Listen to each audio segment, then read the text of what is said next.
வெளிவட்ட சாலைகளுக்கு இணைப்பை மேம்படுத்தவும், போக்குவரத்து முனையங்களை பரவலாக்கவும் சிஎம்டிஏ மூலமாக கிளாம்பாக்கம், மாதவரம் மற்றும் குப்பை மேம்படுத்தவும், போக்குவரத்து முனையங்களை பரவலாக்கவும் சிஎம்டிஏ மூலமாக கிளாம்பாக்கம், மாதவரம் மற்றும் குத்தம்பாக்கம் ஆகிய இடங்களில் 3 புதிய புறநகர் பேருந்து முனையங்களை உருவாக்கி இருக்கிறோம்.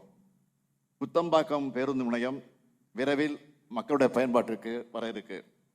சென்னை பெருநகர மண்டல போக்குவரத்து தேவைகளை கருத்திலே கொண்டு தமிழ்நாட்டின் நீண்டகால வளர்ச்சிக்கான இலக்கை அடைகிற வகையில் செங்கல்பட்டு மற்றும் மாமல்லபுரத்தில் நவீன போக்குவரத்து முனையங்கள் அடுத்த ஆண்டு திறக்கப்பட இருக்கு.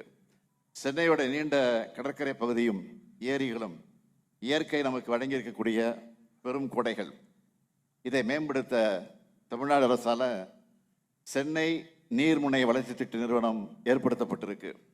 இந்த நிறுவனம் முதல் கட்டமாக சென்னை மாநகர் அமைஞ்சிருக்கக்கூடிய 12 ஏரிகள் மற்றும் 4 கடற்கரை பகுதிகளை தேர்வு செஞ்சு சுற்றுச்சூழலுக்கு பாதிப்பு இல்லாமல் மக்கள் கூடும் இடங்களா மேம்படுத்த 250 கோடி ரூபாய் செலவில் திட்டம் தயாரிச்சிருக்கு.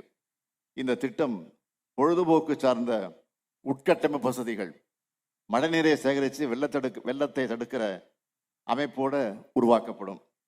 ஸ்பாஞ்ச் பூங்காக்கள், விளையாட்டு திடல்கள், விளையாட்டு வளாகங்கள், பல்நோக்கு மையங்கள் மற்றும் சந்தைகள், பேருந்து முனையங்கள், சுரங்கப்பாதைகளை நவீனப்படுத்துதல், புதிய திட்டசாலை இணைப்பு பகுதிகளை கண்டறிந்து மறு வடிவமைப்பு மேம்படுத்துதல் போன்ற செயல்பாடுகள்னு சென்னை பெருநகர் வளர்ச்சி குழுமத்தால் 196 நகர்ப்புற வளர்ச்சி திட்டங்கள் சுமார் 2600 கோடி ரூபாய் முதலீட்டில் கடந்த 3 ஆண்டுகளில் மேற்கொள்ளப்பட்டு வருது.